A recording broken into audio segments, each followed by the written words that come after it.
రండి ఉపవాస ప్రార్థనలో ప్రవేశించే మునుపు ఒక మాట జ్ఞాపకం చేసుకుందాం. మొదట మత్తయి సువార్త 4వ అధ్యాయం 2వ వచనాన్ని చదువుకుందాం. అటు పిమ్మట మత్తయి సువార్త 4వ అధ్యాయం 6వ వచనాన్ని ఒకసారి చదువుకుందాం. ఇప్పుడు మొట్టమొదటిగా 2వ వచనం చదువుకుందాం. 40 దినములు 40 రాత్రులు ఉపవాసం ఉండిన పిమ్మట ఆయన ఆకలి కొనగా ఆ శోధకుడు ఆయన వద్దకు వచ్చి, నీవు దేవుని కుమారుడు అయితే రాళ్ళను రొట్టెలోకి ఆజ్ఞాపించమని. కాబట్టి ఇక్కడ ఒక మాట ఉంది. 2వ వచనం, 40 దినములు 40 రాత్రులు ఉపవాసం ఉండిన పిమ్మట ఆయన ఆకలి కొనగా.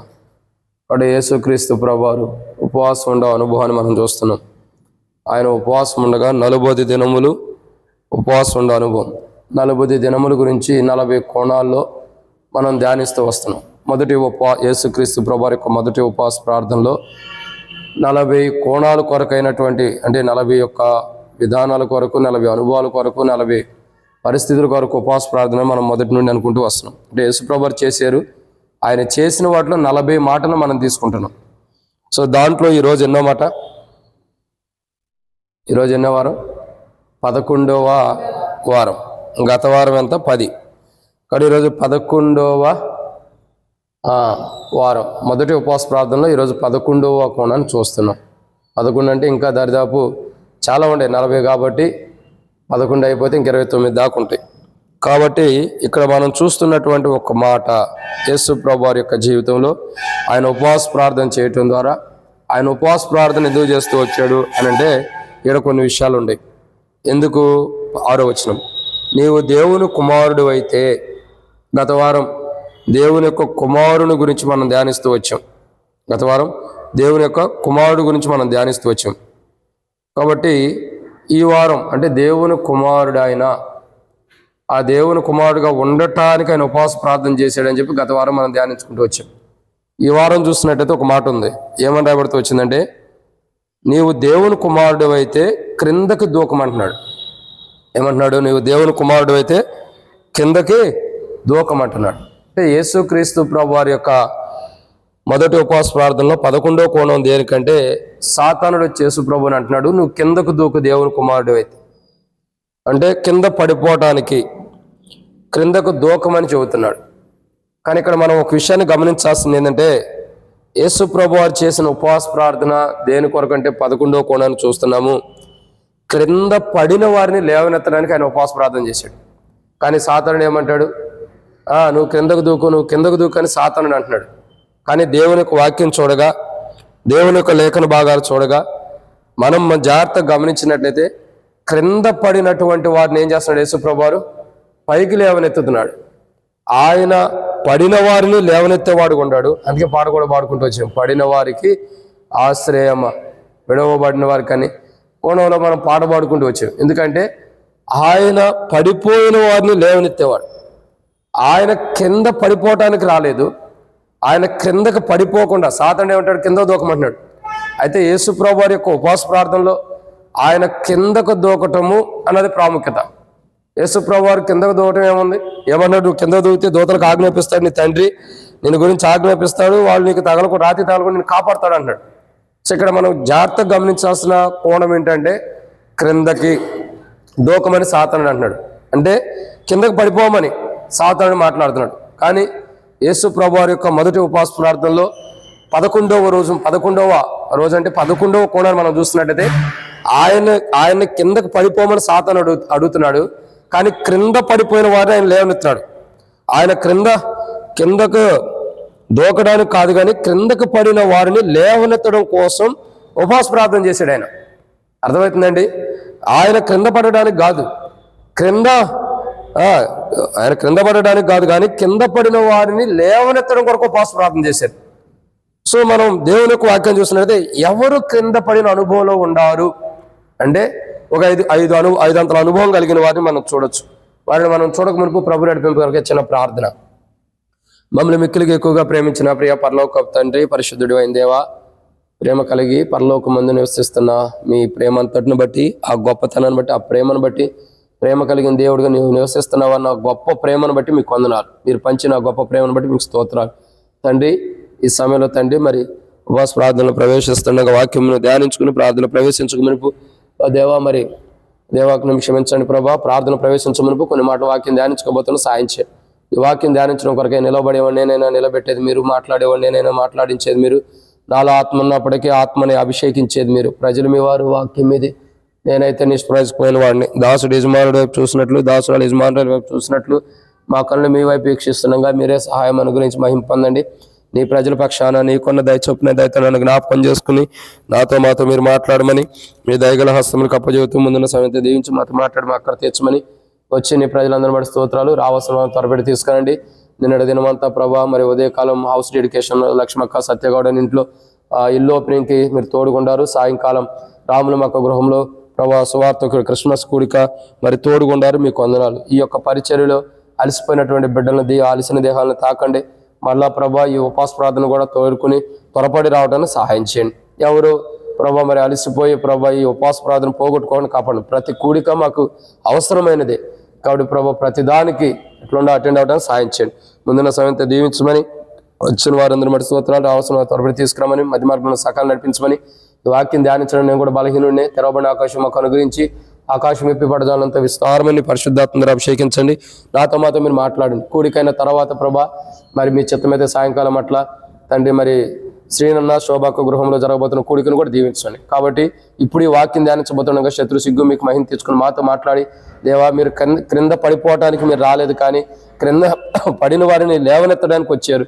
దేవా ఎవరు ఆ పడిన వారు అన్నది మేము కొన్ని విషయాలు దేవా 500 అనుభవం కలిగిన వారు మీకు జ్ఞాపకం చేసుకోబోతుండగా మరొకసారి తెరబడిన ఆకాశం మాకు అనుగ్రహించి ఆకాశం ఎప్పిపడదానంతా విస్తారమని పరిశుద్ధాత్మని అభిషేకించి నాతో మీరు మాట్లాడమని మీ దయగల హస్తములకు అప్పజెబుతూ ముందున్న స్వయంతో దీవించి మాతో మాట్లాడి అక్కడ తెచ్చమని మీకు వచ్చిన వారందరిని బట్టి స్తోత్రాలు చెల్లిస్తూ ప్రభువైన యేసుక్రీస్తు నామం పేరటి శ్వాసంతో స్తుతించి ప్రార్థించి అడిగి పెట్టుకుంటున్నాం తండ్రి, ఆమేన్.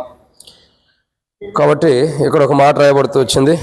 ప్రేయర్ తర్వాత జీవితం లెక్క ఆలస్యమైంది.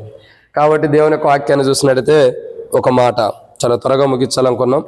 రాత్రి అందరికి లేట్ అయింది కాబట్టి ఉపవాస ప్రార్థన ఆలస్యంగా స్టార్ట్ చేసాం. లేకుంటే మీరు వచ్చేదానికి ఈ టైం కల్లా ముగిచ్చేసేసేవాడిని.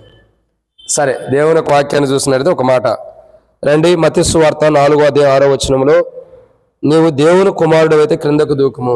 అంటే యేసుక్రీస్తు ప్రభువు ఈ లోకానికి జన్మించినటువంటి మొదటి కారణం ఏంటంటే దేవుని యొక్క వాక్యం చెప్తుంది. ఆయన దేవుని యొక్క వాక్యం చెప్పబడే మాట చూసినట్టయితే ఆయన కిందకి దూకటానికి, కింద పడిపోవడానికి ఈ లోకానికి రాల. ఆయన ఉపవాస ప్రార్థన ఎందుకు చేసుకుంటాడంటే కింద పడిపోవడానికి కాదు. ఈ లోకం ఎలాంటిదో తెలుసు, ఈ లోకంలో ఉన్న పరిస్థితులు ఎలాంటివో తెలుసు, ఈ లోకంలో ఎలాంటి మనుషులు ఉండారో కూడా తెలుసు. వారిని బట్టి ఈ లోకంలో పడిపోకుండా ఉండటానికి ఆయన ఏం చేస్తున్నాడు? ఉపవాస ప్రార్థన చేసుకున్నాడు. ఆయన ఉపవాస ప్రార్థన చేసుకోవడం కాదు, ఆయన ఉపవాస ప్రార్థన చేసుకోవటం ద్వారా ఆయన పడిపోకుండా దేవుడి నిమిత్తమే నిలబడ్డాడు. క్రింద పడిపోయిన మనల్ని కూడా నిలబెడుతున్నాడు. అంటే ఆయన ఉపవాస ప్రార్థన దేనికి? ఆయన కింద పడిపోవడానికి కాదు, ఆయన క్రింద పడుకోకుండా క్రింద పడిపోయిన వారిని లేవనెత్తడం కొరకు ఆయన ఉపవాస ప్రార్థన చేశాడు. అయితే ఆ క్రింద పడిపోయిన వారు ఎవరు? అర్థమైందండి? పడిన వారు ఎవరు అని అంటే బైబిల్లో కొన్ని విషయాలు ఉంటాయి. ఎట్లాంటి అనుభవాలు కలిగిన వారంటే రెండు దేవుని యొక్క వాక్యంలో చూసినట్లయితే మొదటి మాటను చూద్దాము. దేవుని యొక్క వాక్యం నుండి లూకా సువార్త 8వ అధ్యాయం. త్వరగా ముగిద్దాం. లూకా సువార్త 8వ అధ్యాయం 14వ వచనం. త్వరగా లూకా సువార్త 8వ అధ్యాయం 14వ వచనం. లూకా సువార్త 8వ అధ్యాయం 14వ వచనం. ముండ్ల పొదల్లో పడిన విత్తనమును పోలిన వారెవరనగా కాలము గడిచిన కొలది ఈ జీవన సంబంధమైన విచారముల చేతను ధనభోగముల చేతను అణచివేయబడి పరిపక్వముగా ఫలింపనేటువంటి వారు. కాబట్టి ఇక్కడ దేవుని యొక్క వాక్యాన్ని చూస్తున్నాం. ఏమని రాయబడుతూ వచ్చిందంటే మొదటి మాటను చూస్తున్నాం. క్రింద పడిపోయిన వారు ఎవరు? వారిలో మొదటి కోణాన్ని మనం చూస్తున్నాం. పడిపోయిన వారు అంటే మంచి నేలలో పడి ఉంటే మంచి కోణంలో ఉండారని అర్థం. కానీ వీళ్ళు ఎక్కడుండారండి? ముండ్ల పొదల్లో పడిన విత్తనము అంటే పడాల్సిన చోట లేదు. అంటే ఇక్కడ ఏంది? జారి పడిపోయిందని అర్థం, కింద పడిపోయిందని అర్థం. ఈ యొక్క విత్తనం యొక్క అనుభవాన్ని చూడగా పడిపోయిన అనుభవాన్ని మనం చూస్తున్నాం. కాబట్టి ప్రియులారా, ఇక్కడ దేవుని యొక్క వాక్యాన్ని జాగ్రత్తగా గమనించినట్టయితే మొట్టమొదటిగా ముండ్ల పొదల్లో పడిన విత్తనము అంటే పడిపోయినటువంటి జీవితం. మానవుడి జీవితం ఎక్కడ పడిపోయింది? ముండ్ల పొదల్లో పడింది. మంచి నీళ్ళలో ఉంటే అది బాగానే ఉండేది. కానీ ఇక్కడ పడాల్సింది ఎక్కడ పడిపోయింది? మంచి నీళ్ళలో మంచి నీళ్ళ నుండి దారి తప్పిపోయి మంచి దగ్గర మంచి నేల నుండి మంచి భూమి దగ్గర నుండి దారి తప్పిపోయి ముండ్ల పొదల్లో పడిపోయింది. సో ముండ్ల పొదల్లో పడినటువంటి ఏం చెప్పాలా, పడిపోయినటువంటి వారు ఎలాంటి వారంటే ఈ జీవన సంబంధమైన ఎవరితో వచ్చింది, ఈ జీవన సంబంధమైన ధన భోగముల చేతను ఫలింపనటువంటి వారు. అర్థమవుతుందండి? ఈ జీవన సంబంధమైన వాటిలో పడిపోయినటువంటి వారు. అందుకే అంటుంది జీవన సంబంధమైన ధనభోగముల చేత అణిచివేయబడినటువంటి వారు. చాలా మంది యొక్క జీవితాలు ఏం కలక దేవుని యొక్క వాక్యం చూసినట్లయితే 8వ అధ్యాయం 14వ వచనం. కాబట్టి మా లూకాసు వార్త 8వ అధ్యాయం 14వ వచనం. దేవుని యొక్క వాక్యం చెప్పేటటువంటి మొదటి కోణం ఏంటంటే పడిపోయిన వారిని లేవనెత్తడం కొరకు ఆయన ఉపవాస ప్రార్థన చేసుకున్నాడు. ఆయన పడిపోవడానికి కాదు, ఆయన పడిపోకుండా నిలవబడి పడిపోయిన వారిని లేవనెత్తడం కోసం ఆయన ఉపవాస ప్రార్థన చేసుకున్నాడు. సాతానుడు ఏమన్నాడు, కింద దూకమన్నాడు. అంటే యేసుప్రభువు కింద దూకితే పడిపోయినట్టు. సో అట్లా పడిపోకుండా నిలవబడి అనేకులు పడిపోయిన వారిని లేవనెత్తడం కొరకు ఆయన ఉపవాస ప్రార్థన చేసుకున్నాడు. సో మొట్టమొదటిగా పడిపోయిన వారు ఎవరు అని అంటే ముండ్ల పొదల్లో పడిన వారిని మనం చూస్తున్నాం. ఎవరినండి? ముండ్ల పొదల్లో పడిన వారు అంటే ఎవరు? ఈ జీవన సంబంధమైన వాటిలో చిక్కుకున్నటువంటి వారు. ఎవరు చెప్పండి? ఈ జీవన సంబంధమైన వాటిలో కూరుకుపోయిన వారు. ఒక రకంగా చెప్పాలంటే ఈ జీవన సంబంధమైన ధనభోగముల చేత అణిచివేయబడుతున్నటువంటి వారు. కాబట్టి చాలా మంది యొక్క జీవితాలు చూడగా ఈ జీవన సంబంధం అంటే ఈ లోక సంబంధమైన వాటిల్లో ఉన్న ధనము చేత అణిచివేయబడుతున్నారంట మనుషులు. ధనం చేత మనుషులు ఎలా అణిచివేయబడతారు? ధనం ఏమైనా బరువు అయిందా? కాయిన్స్ అయితే బరువైనవి కానీ, రూపాయి కాయిన్స్ అట్లా కాయిన్స్ అయితే బరువై ఉంటాయేమో కానీ నోట్స్ బరువైనవి కావుగా, ఎక్కువ బరువు ఉండవు కదా. మరి ఎలా అణిచివేయబడుతున్నారంటే మానవుని యొక్క జీవితంలో, క్రైస్తవ జీవితంలో, విశ్వాస జీవితంలో మానవుడు దేవునితో నడవాలి. మానవుడు ఎప్పుడు కూడా క్రైస్తవ జీవితంలో నిలబడి ఉండాల్సిన మానవుడు, పడిపోకుండా నిలబడి ఉండాల్సిన మానవుడు ఈ ధనం అనేటటువంటి మోహంలో పడిపోవటం ద్వారా ఈ ధనం ఏం చేస్తుందంటే మానవుణ్ణి అణిచివేస్తుంది. అణిచివేస్తుంది. ఇప్పుడు చూడండి, అణిచివేటువంటి అర్థం చెప్పమంటారా? ఇప్పుడు మనం ఏదైనా ఒక వ్యాపారం చేస్తున్నప్పుడు ఈరోజు సంఘ ప్రార్థన ఉంది, ఉపవాస ప్రార్థన ఉంది, మనం వెళ్ళాలనుకున్నప్పుడు అన్ని సిద్ధం చేసుకుంటాం. కరెక్ట్గా షాప్ క్లోజ్ చేసే టైంలోనూ, ఏదైనా క్లోజింగ్ ఇచ్చే టైంలోనూ, లాక్లు వేసే టైంలోనూ ఎవరో ఒకళ్ళు వస్తారు. వచ్చేమంటారు, అయ్యా పలానా వస్తువు నాకు కావాలి, నాకు ఇవ్వండి అంటారు. మనం ఏం చేస్తాం? సరే ఏదో రూపాయి వస్తుంది కదా, ఎందుకు ఏమైతే అయితే 10 నిమిషాలు లేట్గా అయినా సరే వెళ్దామని చెప్పి ఏం చేస్తాం? ఈ పని చూసుకుంటాం. ఇదే ధనం ఏం చేస్తుందంటే మనుషుల్ని ఏం చేస్తుంది? అణిచివేస్తుంది. ఇక ఒక్క రూపాయి కోసం నువ్వు షాప్ ఓపెన్ చేసినప్పుడు ఇంకోటి వస్తాడు. ఎందుకు వస్తాడు? అది సాతాను ద్వారా వస్తున్నవాడు. ఎందుకు వస్తాడంటే నిన్ను అణిచివేయడానికి. సాతాను అనేకులను ప్రేరేపించి నీ దగ్గరికి నడిపించి నువ్వు దేవుని సన్నిధికి వెళ్ళకోకుండా, దేవుని మందిరంలోకి రాకోకుండా, దేవుని సన్నిధిలో ప్రార్థించుకోకుండా ఈ జీవన సంబంధమైనటువంటి వ్యాపారాల్లో కానీ, పనుల్లో కానీ, జాబుల్లో కానీ కూరుకుపోయేటట్టు, ధనంతో కూడినటువంటి ఈ వర్కుల్లో కూరుకుపోయేటట్టు సాతానుడు చేస్తున్నాడు. అణిచివేస్తామంటే అదే. సాతానుడు ఏం చేస్తున్నాడు? అణిచివేస్తున్నాడు. ధనభోగంతో అణిచివేస్తున్నాడు అంట. ఎట్లా? అది ఈ రూపాయి వస్తుంది కదా, ఎందుకు పోయి ఏం చేస్తావు చెప్పు, నెత్తి మీద పెడుతున్నాడు. ఈ రూపాయి నీకు వస్తుందయ్యా, దీన్ని ఎందుకు పోగొట్టుకుంటా? సరే అయితే దీన్ని సంపాదించుకుందాం. షాప్ క్లోజ్ చేసింది కూడా ఓపెన్ చేస్తాం మళ్ళీ. ఎందుకని? ఈ జీవన సంబంధం ఇదే ధనభోగం. మానవుని యొక్క జీవితం ఈ జీవన సంబంధమైన క్రైస్తవ జీవితం, ఈ లోకానుసారంగా క్రైస్తవ జీవితం కాదు, ఈ లోకానుసారంగా మానవుడు జీవిస్తూ మానవుని యొక్క జీవితం ఏముంటుందంటే ధనము మానవుని అణిచివేస్తుంది. అంటే మానవుడు పైకి రాకుండా, క్రైస్తవ జీవితంలో పైకి రాకుండా, విశ్వాస జీవితంలో పైకి రాకుండా, ఆత్మానుసారంగా ఆత్మీయ జీవితంలో పైకి రాకుండా ఈ ధనం ఏం చేస్తుందంటే మానవుని కృంగదీస్తుంది.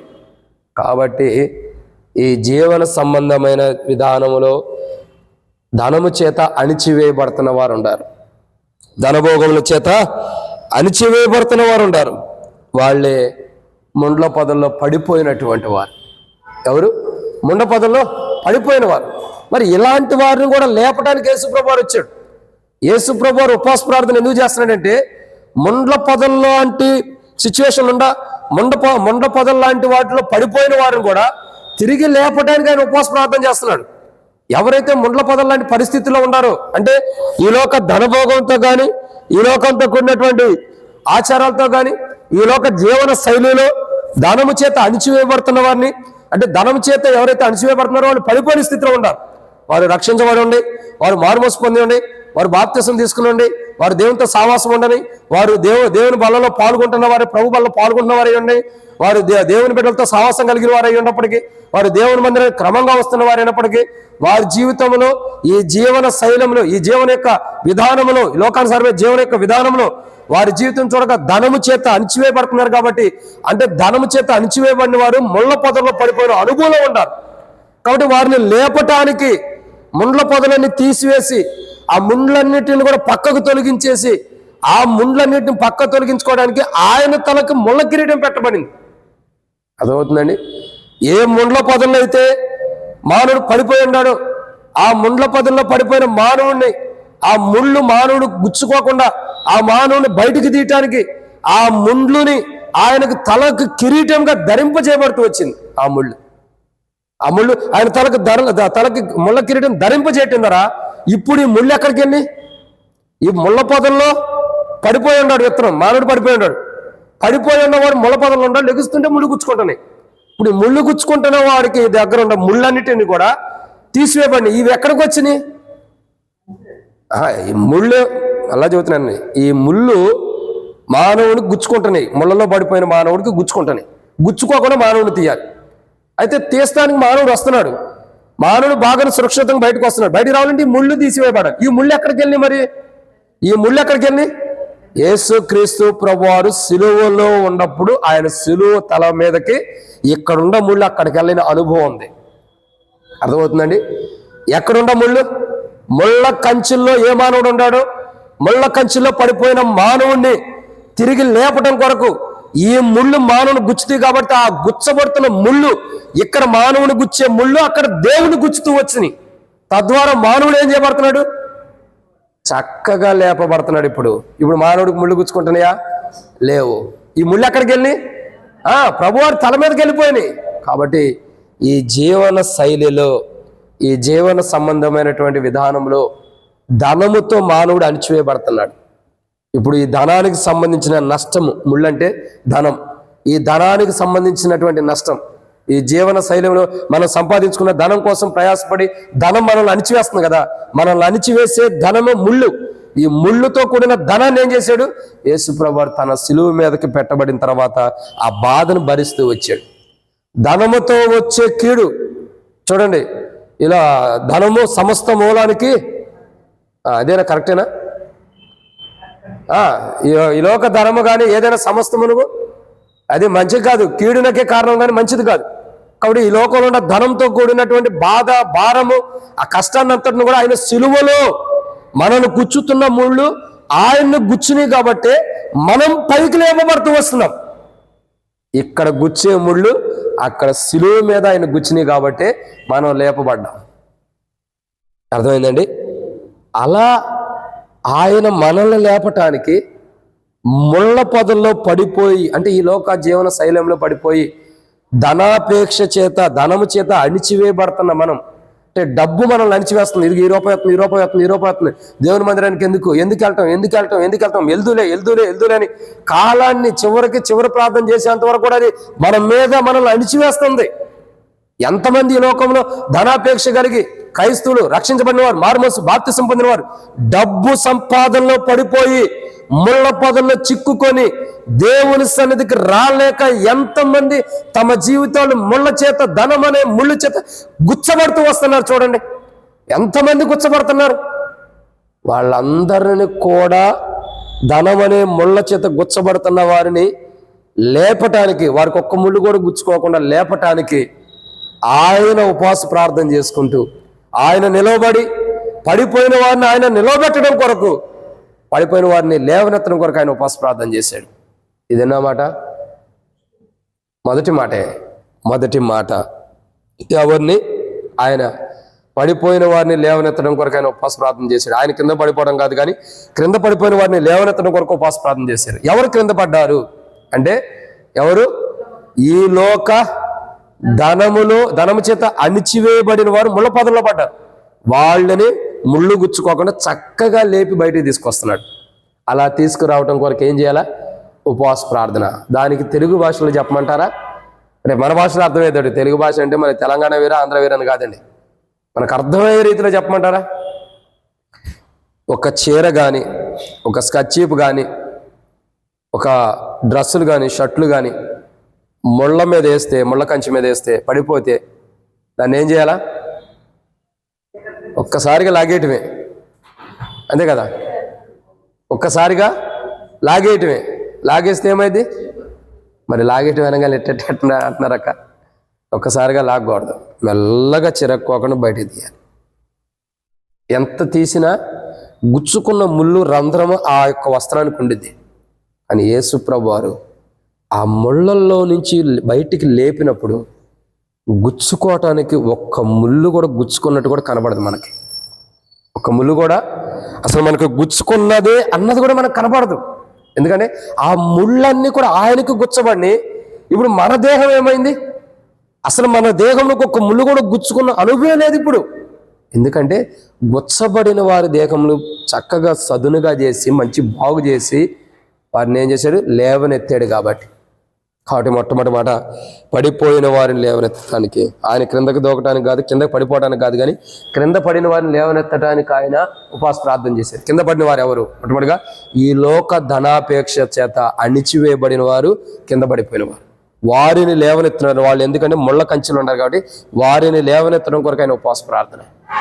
రెండవదిగా, అంటే ఎవరిని విడిచిపెట్టడు. మంచి నెల పడిన వారనే కాదు, ఏ నెల పడ్డ వాళ్ళైనా విడిచిపెట్టరు. ముళ్ళ పొదల్లో పడిపోయి ధనాపేక్ష చేత ధనం కోసం ప్రయాసపడి, ధనం చేత అణిచివేయబడి, ధనాపేక్ష కలిగి ధనం కోసం ప్రయాసపడి, ధనాన్ని సంపాదించుకోవడానికి ప్రయాసపడి ధనం చేత అణిచివేయబడుతున్న వారు, అది ముళ్ళు, ధనం అనే ముళ్ళు చేత అణిచివేయబడుతున్న వారిని ఆ ముళ్ళు గుచ్చుకోకుండా చక్కగా బయటికి తీయటానికి, లేవనెత్తడానికి ఆయన ఉపవాస ప్రార్థన చేశాడు. ఇది మొదటిది. ఎన్నో ఉపవాస ప్రార్థన, ఇది వాస్తవానికి యేసుప్రభువు వారు చేసిన మొదటి ఉపవాస ప్రార్థనలో 40 కోణాలు ఉన్నాయి. 40 కోణాలు, ఇది ఎన్నో కోణం? ఈరోజు 11వ కోణంలో ఎన్నో మాట? మొదటి మాట, ఆయన క్రిందకు సాతానుడు అంటున్నాడు కిందకు దూకమంటున్నాడు. ఆయన కిందకు పడటానికి కాదు ఉపవాస ప్రార్థన చేస్తుంది, ఆయన నిలవబట్టడానికి, కింద పడిన వారిని నిలవబెట్టడానికి, కింద పడిపోయిన వారిని లేపడానికి. నిజం చెప్పాలంటే కింద పడిపోయిన వారిని లేపడానికి ఆయన ఉపవాస ప్రార్థన చేస్తున్నాడు. ఇప్పుడు మొట్టమొదటిగా ఎవరిని లేపాడు? కింద పడిపోయిన వారు ఎవరంటే ఈ లోక ధనమైన ముళ్ళ చేత అణిచివేయబడుతున్నటువంటి వారిని, ఈ లోక జీవన శైలిలో, ఈ లోక జీవన సంబంధంలో ముళ్ళనే ధనం చేత అణిచివేయబడుతున్న వారిని లేవనెత్తడం కొరకు ఆయన ఉపవాస ప్రార్థన చేశాడు. లేవనెత్తుతున్నాడు కూడా. ఇక రెండో విషయాన్ని చూద్దాం రండి. రెండో మాట చూసినట్టు మత్తయి సువార్త 12:11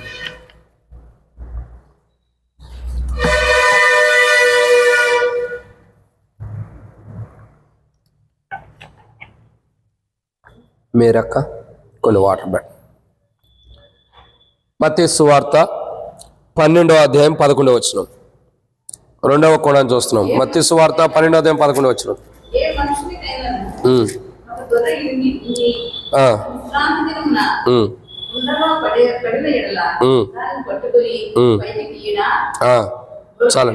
చాలక్క.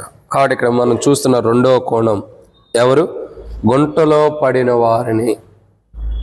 ఆయన ఉపవాస ప్రార్థన ఎందుకు చేస్తూ వస్తున్నాడంటే ఆయన కిందకు పడతానికి కాదు, ఆయన క్రిందకు పడతానికి కాదు, కింద పడిపోయిన వారిని లేవనెత్తడం కొరకు ఆయన ఉపవాస ప్రార్థన చేశాడు. ఎవరిని? ఆయన కింద పడతానికి కాదు, కింద పడిపోయిన వారిని లేవనెత్తడానికి ఉపవాస ప్రార్థన చేశాడు. మొట్టమొదటిగా ఎవరు పడిపోయి ఉన్నారు?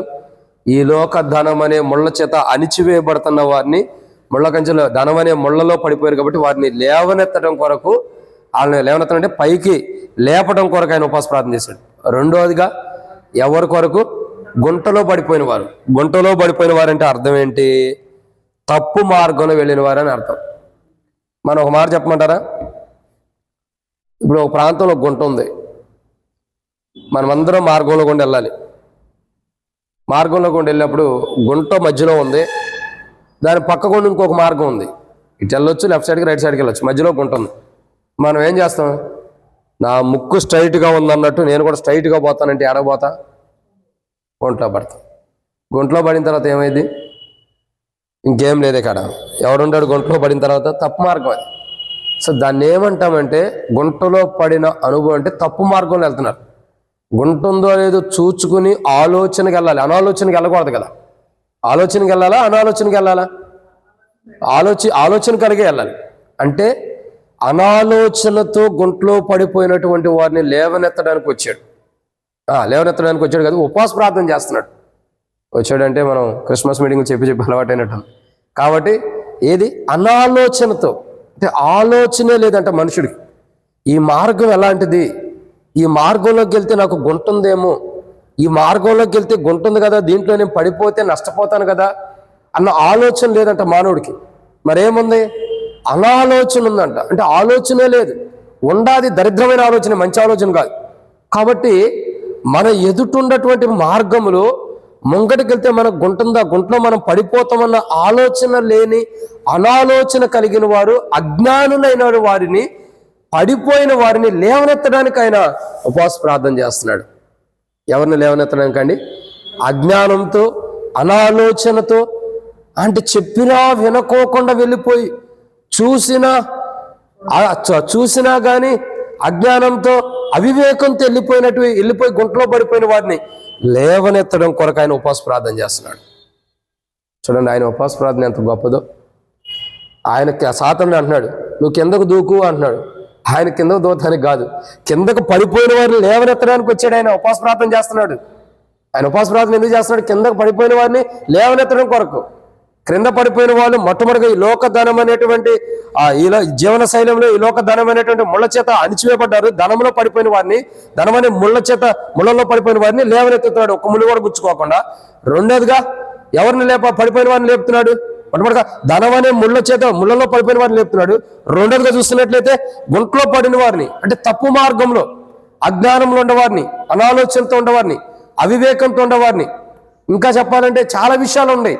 కాబట్టి ప్రియులారా, మానవుని యొక్క జీవితంలో అజ్ఞానం, అవివేకం, అనాలోచన ఎక్కువ ఉంది. ఇదిగో ఈ ముంగడికి వెళ్తే మార్గంలో గుంట ఉంది, దాంట్లోకి వెళ్తే మనం పడతామన్న ఆలోచన మానవుడికి లేదు. ఏమైతే చూద్దాం. కొంతమంది ఉంటారు పిల్ల చేష్టలు చేస్తారు. పిల్ల చేష్టలు ఏంటి? ఏదైనా గుంట ఉందనుకో, ఈ గుంట నుండి ఈ చివరి నుండి ఆ చివరికి దూకుదావరా అంటారు. పరిగెత్తుకుంటూ వస్తాడు. ఈ చివరి నుంచి ఆ చివరికి ఏం చేస్తాడు? దూకడానికి ప్రయత్నిస్తాడు. దరిద్రం కొద్ది కాలు ఆ గుంట చివరిలో పడింది, దానికి ఏమైంది? మరి ఉపయోగం ఏముందా? ఇవన్నీ అనాలోచనలు కదా. అంటే ఒకసారి చిన్నపిల్లల్లాగా చేస్తాం మనం కూడా, ఒకసారి అంటే అవివేకంగా చేస్తూ వస్తాం, ఒక్కొక్కసారి అనాలోచన గుంటూ వస్తాం. అవివేకం గుంటూ, అనాలోచన గుంటూ, జ్ఞానం లేని వారు గుంటూ, మన జీవితంలో సరైన మార్గంలో నడవని వారు ఉన్నప్పుడు గుంటలో పడిపోయిన మనల్ని తిరిగి లేపటానికి ఆయన ఏం చేస్తూ వచ్చాడు? ఉపవాస ప్రార్థన చేశాడు. ఆయన గుంటలో పడిపోయిన వారందరినీ కూడా పైకి లేపటానికి. క్రైస్తవులు అన్నంత మాత్రాన ఆలోచన కలిగిన వారని కాదండి, క్రైస్తవులు అన్నంత మాత్రాన వివేకం కలిగిన వారని కాదు, క్రైస్తవులు అన్నంత మాత్రాన జ్ఞానవంతులని కాదు. అర్థమైందా? బైబిల్లో రాయబడుతూ వచ్చింది, ఎవరు గుడ్డివాడు తెలుసా మీకు ఆ మాట? ఎవరు గుడ్డివాడు అంటే నా సేవకుడే గుడ్డివాడు. నా సేవకుడే, దేవుడే చెబుతూ వస్తాడు. ఎవరు గుడ్డివాడంటే నా సేవకుడే. గుడ్డివాడే ఏదో అంటూ వస్తాడు దేవుడు. ఎందుకంటే మనం అందరం అనుకుంటాం, సేవకుడికి ఎన్ని తెలుసురా అని. అంటే బైబిల్ కొన్ని విషయాలు దేవుడు మాట్లాడుతూ వస్తాడు. అయితే అది మేలుకరమైన విషయాలే కానీ హానికరమైన కావనుకోండి. ఇక్కడ ఒక విషయం మనకు చెప్పాల్సింది ఏంటంటే, బైబిల్ ధ్యానిస్తున్న మాట, ఈరోజు యేసు ప్రభు వారు యేసు ప్రభు వారి యొక్క మొదటి ఉపవాస ప్రార్థన 40 కోణాల్లో మొదటి కోణంలోనే రెండో భాగాన్ని చూస్తున్నాం. ఏమనంటే పడిపోయిన వారిని, మొట్టమొదటిగా ఎక్కడ పడిపోయిన వారిని లేవనెత్తున్నాడు? ధనమనే ఈ జీవన శైలిలో ధనమనే ముళ్ళ కంచెలో పడిపోయిన వారిని లేపుతున్నాడు పైకి. రెండోదిగా గుంటలో, అంటే అవివేకంతో, అజ్ఞానంతో సరైన మార్గంలోకి వెళ్ళకోకుండా తప్పుడు మార్గంలోకి వెళ్ళిపోయి అవివేకం కలిగి గుంటలో పడిపోయిన వారిని లేవనెత్తున్నాడు. ఎవరిని లేవనెత్తున్నాడండి? అవివేకంతో తప్పు మార్గంలో ఉండేవారిని, తప్పు మార్గంలో పడిపోయిన వారిని, జ్ఞానం లేనటువంటి వారిని, అవివేకం కలిగినటువంటి ప్రజలు, జ్ఞానం లేనటువంటి ప్రజలు, బుద్ధి లేనటువంటి ప్రజలు గుంటలో పడతనం అంటే అర్థం ఏంటి? అక్కడ గుంట ఉంది, అది సరైన మార్గం కాదో తెలుసుకోవాలి కదా. మొదటే ఒక మార్గంలోకి వెళ్తానంటే ఆ మార్గంలో ఏముండే తెలుసుకోవాలిగా. మార్గంలో లేదప్పుడు కళ్ళు మూసుకుని వెళ్తామా? ఈరోజు చాలా మంది క్రైస్తవులు అలాగే ఉన్నారు. విశ్వాస రీతిలో కళ్ళు మూసుకుని ఉన్నారు, కానీ భౌతికమైన దేహం విషయంలో చూడగా కళ్ళు తెరవబడి ఉన్నాయి. ఉపయోగం ఏంటి? ప్రయోజనం ఏంటి? కాబట్టి ఈ లోకము యేసుక్రీస్తు ప్రభువారు ఉపవాస ప్రార్థన చేయడానికి కారణం ఏంటంటే ఆయన కింద దూటానికి కాదు, కింద పడిపోయిన వారిని లేవనెత్తడానికి ఉపవాస ప్రార్థన చేస్తున్నాడు. ఎవరు పడిపోయిన వారంటే, రెండోదిగా గుంటలో పడిన వారు. ఎవరు గుంటలో పడ్డారు? అవివేకం కలిగిన వారు, తప్పు మార్గంలో వెళ్ళిన వారు, ఇంకా జ్ఞానం లేనటువంటి వారు, బుద్ధి లేనటువంటి వారు, బుద్ధిహీనులు, ఇటువంటి వారందరూ, ఇటువంటి గుణ లక్షణాలు కలిగిన వారందరూ గుంటలో పడిపోయారు. వీళ్ళు క్రైస్తవులే, వీళ్ళు రక్షించబడిన వారైనప్పటికీ, వీళ్ళు మారుమోసు పొందిన వారైనప్పటికీ, వీళ్ళు దేవుని బిడ్డలు అయినప్పటికీ వీళ్ళని కూడా విడిచిపెడతానికి ఇష్టపడతల్లా. ఈ పడిపోయిన స్థితిలో ఉన్న వారిని కూడా మరలా లేపటానికి, అది ఒకవేళ రక్షించబడిన వాడైనా, క్రైస్తవుడైనా, క్రైస్తవుడు కాని వాడినైనా సరే, ఆ వ్యక్తులు ఎవరైనా సరే, విశ్వాసైనా అవిశ్వాసైనా, గుంటలో పడిపోయి అజ్ఞానంగా, అవివేకంతో, బుద్ధి లేక బుద్ధిహీనుడుగా, ఇంకా చెప్పాలంటే జ్ఞానం లేని వాడుగా, గుంటలో త్రోవ తప్పిపోయి గుంటలో పడిపోయినటువంటి వారిని లేవనెత్తడం కొరకు ఆయన ఉపవాస ప్రార్థన చేస్తున్నాడు. ఆయన ఏం చేస్తున్నాడు? ఉపవాస ప్రార్థన చేస్తున్నాడు. ఇప్పుడు ఆయన ఉపవాస ప్రార్థన ద్వారా ఎన్నిసార్లు మనం గుంటలో పడిపోవాలి అజ్ఞానంతో, ఎన్నిసార్లు అవివేకంతో, బుద్ధి లేకుండా, జ్ఞానం లేకుండా గుంటలో పడిపోయిన వారు కూడా ఇప్పటికే మనం లేపబడుతున్నామంటే ఆనాడు మన ప్రభు అయిన యేసుక్రీస్తు ప్రభువారు మన కొరకు చేసిన ఉపవాస ప్రార్థన. ఆయన ఉపవాస ప్రార్థన ద్వారా గుంటలో పడిపోయిన వారు, అజ్ఞానంతో, అవివేకంతో, జ్ఞానం లేక, బుద్ధి లేక, బుద్ధిహీనులుగా త్రోవ తప్పిపోయి గుంటలో పడిపోయినటువంటి ప్రజల్ని ఏం చేస్తున్నాడు? లేవనెత్తుతాను. ఆ లేవనెత్తడం కొరకై ఇప్పుడు ఒక వ్యక్తిని లేవనెత్తాలంటే మనం బలంగా ఉండాలి కదా. బలవంతుడైన వాడిని లేవనెత్తాలంటే మనం బలంగా ఉండాలి. ఇప్పుడు నేను పడ్డాను అనుకో, మీరు సింపుల్గా లేవనెత్తవచ్చు. ఎందుకు? మీరు కొద్దిగా బలం కలిగినవాడు కాబట్టి. అది మీరు పడిపోతే నేను లేవనెత్తానా? ఇక నేను మూలగాలి, మొక్కాలి, ఎవరినో పిలవాలి, అన్నా రండి అన్న, మా అక్క మా అన్న పడిపోయాడు, లేవనెత్తాలి, రండి అన్న, రండి అన్న బతిని ఆడుకోవాలి. నేను పడిపోతే నేను ఎట్ట ఉంటాను? పూ అని గట్టిగా ఫ్యాన్ తిరిగిందంటే ఎగిరిపోయినట్టు ఉంటా. కాబట్టి మీరు కొద్దిగా బలం కలిగిన వాళ్ళు, సంసోను లాంటి బలం మీ దగ్గర ఉంది, మంచి బలం కలిగినాడు. కాబట్టి మీరు ఏం చేస్తారు? పడిపోయిన వారు మీరు లేవనెత్తారు. అంటే ఇక్కడ చెప్పదలసింది ఏంటంటే, ఒక పడిపోయిన వాడిని లేవనెత్తాలంటే మనం బలంగా ఉండాలి కదా. ఈయన బలంగా ఉంటానికి ఈయన ఉపవాస ప్రార్థన చేశాడు. ఈయన ఉపవాస ప్రార్థన ద్వారా ఈయన బలవంతుడిగా ఉంటాడు కాబట్టి పడిపోయిన వాడిని లేవనెత్తుతున్నాడు. ఈయన కింద పడుకోకుండా ప్రార్థన చేసుకున్నాడు. ఈయన క్రింద పడలేదు. ఈయన ఉపవాస ప్రార్థన ద్వారా క్రిందకి పడిపోయిన వారిని లేవనెత్తడం కొరకు ఉపవాస ప్రార్థన చేశాడు. ఇప్పుడు ఈ జీవన శైలంలో ధనం అనే ముళ్ళలో పడిపోయిన వారిని లేవనెత్తాడు. అలా లేవనెత్తడం కొరకు, వారిని లేవనెత్తడం కొరకు ఉపవాస ప్రార్థన చేశాడు. ఇంకా రెండోదిగా చెప్పాల్సిందేంది? గుంటలో పడిపోయిన వారు అంటే అజ్ఞానంతో, జ్ఞానం లేక, బుద్ధి లేక, అవివేకంతో, అజ్ఞానంగా, బుద్ధిహీనుడిగా ఉండి త్రోవ తప్పిపోయి మానవుడి యొక్క జీవితంలో తప్పుదావలో వెళ్ళిపోయి గుంటలో పడిపోయిన వాడిని, క్రైస్తవుడైనా క్రైస్తవుని కాని వాడినైనా పైకి లేవనెత్తడం కొరకు ఆయన ఉపవాస ప్రార్థన చేశాడు. ఇది రెండు. మూడోదిగా చూద్దానండి. మూడోదిగా చూసినట్టయితే జకర్యా గ్రంథం 9వ అధ్యాయం 11వ వచనం. జకర్యా గ్రంథము 9వ అధ్యాయం 11వ వచనం.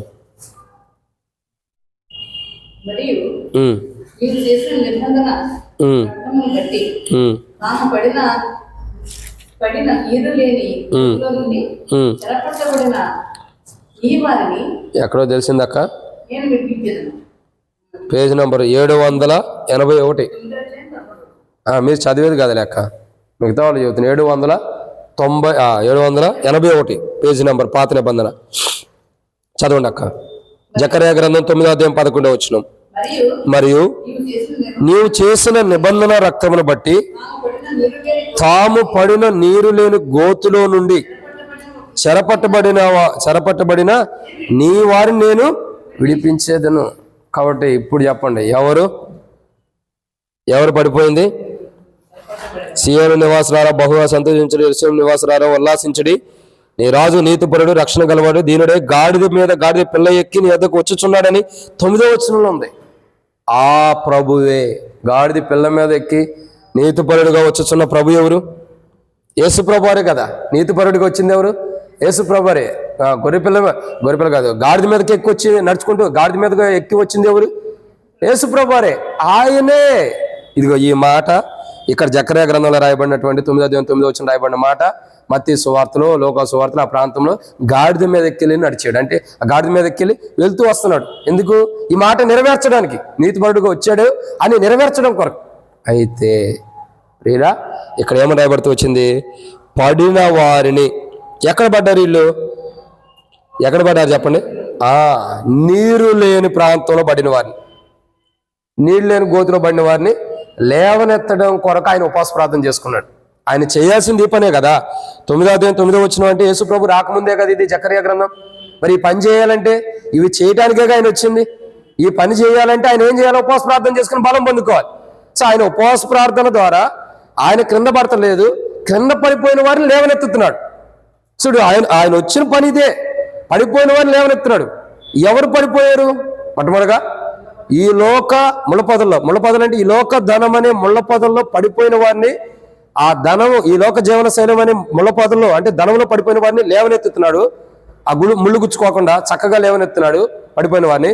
2, గుంటలో పడిపోయిన, గుంట అంటే త్రోవ తప్పిపోయిన వారు, అజ్ఞానులు, అవివేకము, జ్ఞానం లేనటువంటి వారు, ఇంకా చూసినట్టు బుద్ధిహీనులు, బుద్ధి లేనటువంటి వారు, ఇటువంటి జీవితం కలిగినటువంటి వారిని, వారి జీవితం కరెక్ట్ కాదని వారు పడిపోయినటువంటి స్థితి, బుద్ధి లేని స్థితిలో పడిపోయారా, అజ్ఞానంలో పడిపోయారా, అవివేకంలో పడిపోయారా, త్రోవ తప్పి పడిపోయారా, త్రోవ తప్పి స్థితిలో లేదా ఏ స్థితిలో పడిపోయారో ఆ స్థితి నుండి లేవనెత్తడానికి ఉపవాస ప్రార్థన చేశాడు.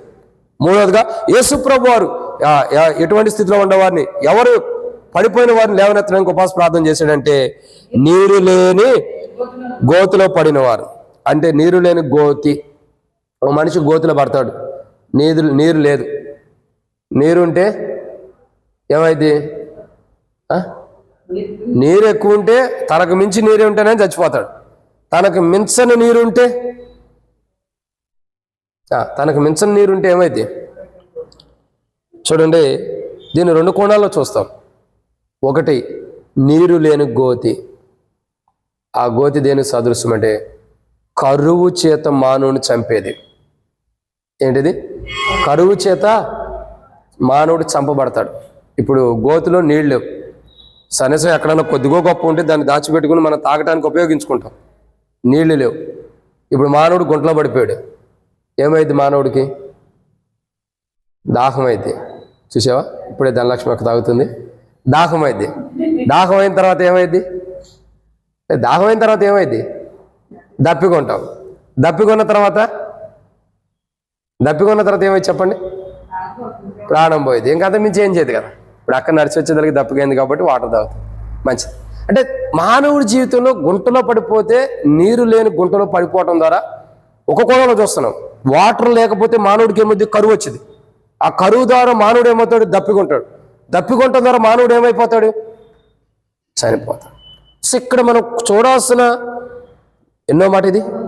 మూడో కోణం ఏంటంటే కరువులో ఉన్న మానవుని ఆ కరువు నుండి విడిపించి సంతృప్తిగా తృప్తిపరచడానికి లేవనెత్తున్నాడు.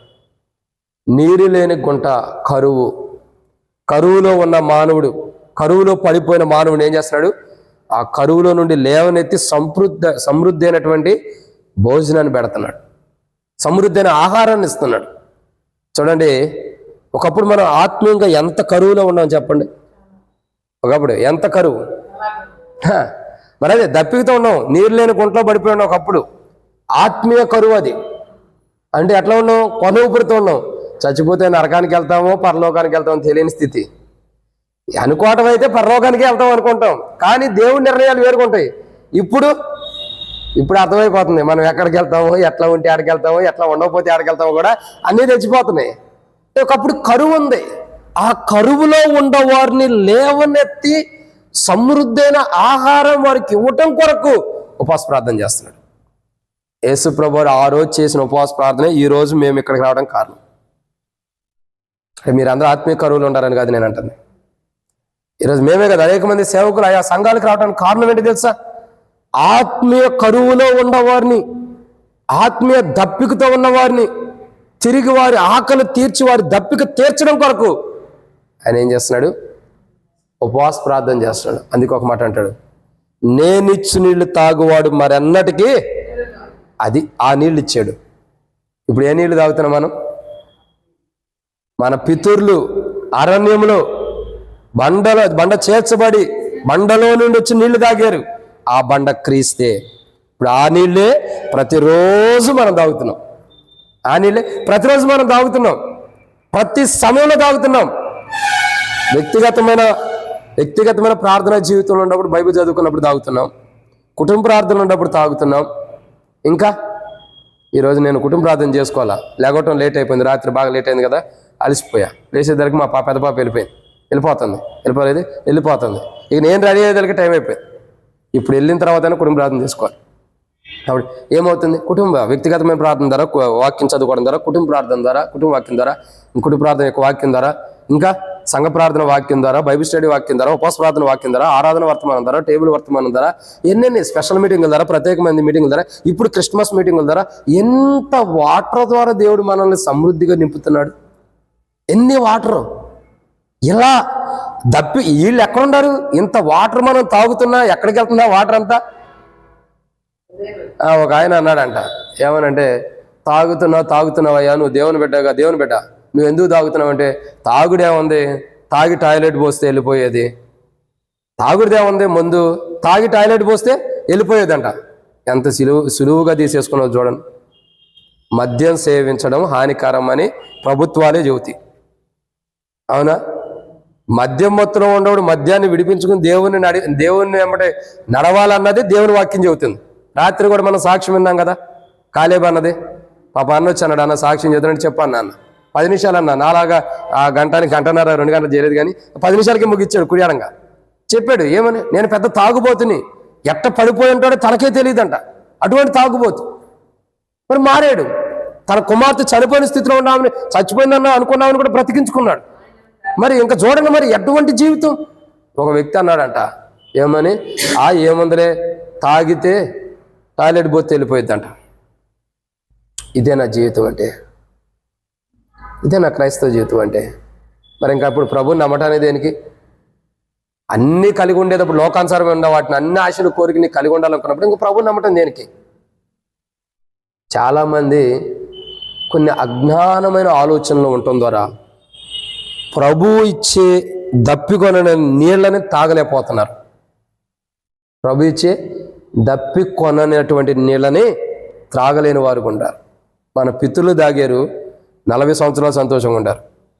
నేను అనుకుంటా, నేను కూడా ఆ పానం తాగితే ఎంత బాగుండేది. నేను ఆ రోజు ఆ పానం తాగింటే ఈరోజు బతుకుండేవాడిని కాదుగా. వయసు అయిపోయి ఎప్పుడూ నేను కూడా వెళ్ళిపోయేవాడిని, అంతే కదా. వాళ్ళతో పాటు నేనంటే మీతో పాటు ఎందుకుంటాను, అవును కదా. కాబట్టి ఇప్పుడు ఈ పానం వేరు. ఆ రోజు మన వాళ్ళు భౌతికమైన పానమును, క్రీస్తులను వచ్చిన అనుభవం రుచి చూచారు. కానీ మనం అసలు నిజమైన క్రీస్తు ఇచ్చే పానముని ఈరోజు రుచి చూస్తున్నాం. వాళ్ళకంటే మనమే ధన్యులు. ఇప్పుడు నేను పుట్టినందుకు సంతోషిస్తున్నా, ఈ కాలంలో పుట్టినందుకు. నేను పుట్టి ఎన్ని రోజులు తెలుసా? ఎన్ని రోజులు వాళ్ళకి? 3 రోజులు 4 రోజులు. 18వ తారీఖు పుట్టే, 19, 20, 21, 3 రోజులు. అది కాబట్టి ఎంత గొప్ప ధాన్యత. 3 రోజులుగా వాక్యం చెబుతున్నా. తొట్లు వేయాలా? ఎక్కడ తొట్టి పెడదాం అక్క? సరే, దేవుని యొక్క వాక్యం చూసినట్టయితే తొట్లు వేద్దామో సమాధులు వేయాలో దేవునికి వందనాలు. సరే, దేవుని యొక్క వాక్యం చూసినట్టయితే ఒక మాట చూద్దాం. అదే కదా చివరి తొట్టి, అదే మాకు ఇంకా అదే కదా. అదే చక్కగా ఆలించుకుంటూ పాలించుకుంటూ ఎంతమంది మాట్లాడో ఎంతమంది తిట్టుకుంటారో ఆ పెట్టుకాడికి వచ్చి దేవునికి వందనాలు. సర్లేండి, ఏదేమైనా ప్రభు చూస్తున్నాడు కాబట్టి దేవుని యొక్క వాక్యం చెప్పబడే మాట, సమాధులు అన్న దేవుని చిత్తం, మరణం అన్న దేవుని చిత్తం, పెట్టులోకి వెళ్ళడం అనే దేవుని చిత్తం, మనం ఎక్కడ సమాధి చేయబడడం దేవుని చిత్తం. ఇవన్నీ దేవుని నిర్ణయాలు. నేను అనుకుంటా, నేనైతే ఇక్కడ సమాధి చేయబడకూడదు, కానీ ఎక్కడుండా కానీ మళ్ళీ మనం కూడా నారాయణ కూడా పోవాల్సిందే. మన పితృలందరూ అక్కడే ఉంటారు కదా, మనం కూడా అడగే పోతే బెటరేమో. కానీ మనం పెడతానికి డబ్బు సేవకులు కదా ఆశ ఉంటుంది, కానీ పెడతానికి ఖాళీ ఆడ ఉంది, అక్కడ కూడా ఫుల్ అయిపోయి ఉంది. కాబట్టి సరే, ఆ సంగతి మనకు వదిలేండి. మనల్ని ప్రభు పిలుచుకున్నప్పుడు అప్పుడు చూసుకుందాంలేండి, ఇప్పుడు అవసరంలా. సరేనా? మీరైనా నేనని ఆ తర్వాత. కాబట్టి ఇక్కడ ప్రభు ఇచ్చే నీళ్ళు, ఆ దాహము ఏంటిది, ఆ జీవము, దప్పికొన్నవారు ప్రభు దగ్గరికి రావడం ద్వారా ఆ జీవ జలాన్ని ఇస్తున్నాడు. అది మరెన్నటికి దప్పికొనుకోకుండా చేస్తుంది. అది మరెన్నటికి దప్పికొనుకోకుండా. ఇప్పుడు చూడండి, 3వ మాట కదా అది. 3వ మాటలో చూస్తున్నాం, నీరు లేని గోతులో పడినవారు, అంటే కరువులో ఉన్నవారు, దప్పికతో ఉన్నవారిని బ్రతికిస్తున్నాడు. ఆత్మీయ కరువులో ఉన్నవారైనా, భౌతికంగా కూడా కరువులో ఉన్నవారినైనా సరే ఆయన ఏం చేస్తున్నాడు? ఆయన ఆ ఆత్మీయ దప్పికతో కరువులో, ఆత్మీయ కరువులో ఉన్నటువంటి గుంటలో పడిపోయిన, నీరు లేని గుంటలో పడిపోయిన వారైనా, భౌతికంగా నీరు లేని గుంటలో పడిపోయిన వారైనా వారిని ఏం చేస్తున్నాడు? భౌతికమైన కరువు ఉండా, ఆత్మీయ కరువు ఉండా వాళ్ళని ఏం చేస్తున్నాడు? ఆ గుంట నుండి అయితే మొదట లేవనెత్తుతున్నాడు. ఎందుకు? వాళ్ళు ఆత్మీయ కరువు తీర్చడానికి, వాళ్ళు భౌతికమైన కరువు కూడా తీర్చి వాళ్ళు దప్పికొనుకోకుండా ఉండటం కొరకు ఆ కరువు అనే గుంటలో పడిపోయిన వారిని లేవనెత్తుతున్నాడు. ఇది ఎన్నో మాట? 3వదిగా. కాబట్టి ప్రియులారా, ఈరోజు మనం గమనించాల్సినటువంటి 3వ కోణం ఏంటంటే, ఆయన ఉపవాస ప్రార్థన ఎందుకోసం చేశాడు? ఆత్మీయ కరువులో ఉన్న వారిని లేవనెత్తడం కొరకు, భౌతికమైన కరువులో ఉన్న వారిని లేవనెత్తడం కొరకు ఉపవాస ప్రార్థన. ఆయన కిందకు పడిపోవడం కాదు, ఆత్మీయ కరువులో, భౌతికమైన కరువు అనే గుంటలో పడిపోయిన మనల్ని లేవనెత్తడం కొరకు ఆయన ఉపవాస ప్రార్థన చేశాడు. ఎవరిని లేవనెత్తున్నాడు? ఎవరిని లేవనెత్తడానికి? ఆత్మీయ భౌతికమైన ఆ కరువు అనే గుంటలో పడిపోయిన వారిని లేవనెత్తి సమృద్ధైనటువంటి జీవాన్ని ఇవ్వటం కొరకై ఆయన ఏం చేస్తున్నాడు? ఉపవాస ప్రార్థన చేస్తున్నాడు.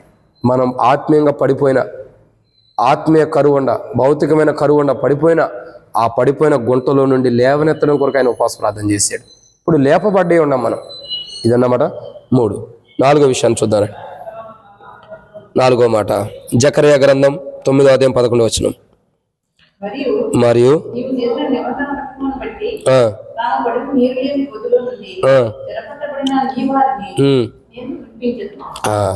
ఇక్కడ రాయబడిన మాట ఎవరిని అంటే చెరపట్టబడినటువంటి వారు గుంటలో పడ్డారు. ఎవరు? నీరు లేని గుంటలో పడిన నీరు లేని గోతులో నుండి చెరపట్టబడిన వారిని. ఎక్కడున్నారు చెరపట్టబడిన వారు? నీరు లేని గోతులో పడబడ్డారు. అంటే అర్థం ఏంటి? మరణము. అర్థమవుతుందండి? నీరు లేని గోతులో ఉన్నప్పుడు కరువు వస్తుంది. కరువు ద్వారా మానవుడికి ఎంతో నష్టం ఉంది, కానీ వారిని లేపాడు. తర్వాత నీరు లేని గోతి అని అంటే రెండో కోణాన్ని చూస్తే మరణము. ఏంటిది? మరణం, చావే. అంటే మరణపు అనే గుంటలో పడిపోయిన వారిని లేవనెత్తున్నాడు. దావీదు అంటాడు, దావీదు కీర్తనకారులు రాయబడుతూ వచ్చింది. దావీదు ఎవరంటారు? కీర్తనకారులు ఏమని? జిగట గల దొంగ ఊబిలో నుండి ఆయన నన్ను లేవనెత్తాడు. అంటే దావీదు రాజు అని ఎందుకంటే అది గుర్తులేదు, ఎందుకంటే కీర్తనలు ఒక్కళ్ళు రాయలే. మనం అందరం దావీదు కీర్తనలు అంటాం. దావీదు ఒక్కడే కీర్తనలు రాయలా, దావీదు రాజు ఒక్కడే రాయలా. ఆసాబు రాశాడు, కోరాహు కుమారులు రాశారు, చాలామంది రాస్తూ వచ్చారు కదా. కాబట్టి మరి అక్కడ రాయబడుతున్న మాట ఏంటంటే జిగట గల దొంగ ఊబిలో నుండి ఏం చేయబడుతున్నాడు? గుంటలో పడితే మానవుడి స్థితి ఏంటి? ప్రాణం పోవటం తప్పక ఏమీ లేదు, అవును కదా. నీరు లేని గుంటలో ఒకటి కరువు ఉంది, రెండేముంది? మరణం ఉంది. అంటే మరణము తెచ్చుకోవటానికి గుంటలో పడిపోయిన వారు, అంటే మరణం అనే గుంటలో పడిపోయిన వారిని లేవనెత్తడం కొరకు ఆయన ఉపవాస ప్రార్థన చేశాడు. ఎవరి కోసం చేశాడండి?